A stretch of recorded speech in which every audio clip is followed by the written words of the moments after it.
உண்டானதே. காதல் என்ற மந்திரத்தின் மாயம் என்ன, கல்லும் முள்ளும் இப்போது பூவானதே.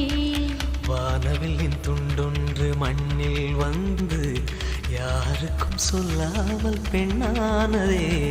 தென்மேற்கு பருவக்காற்று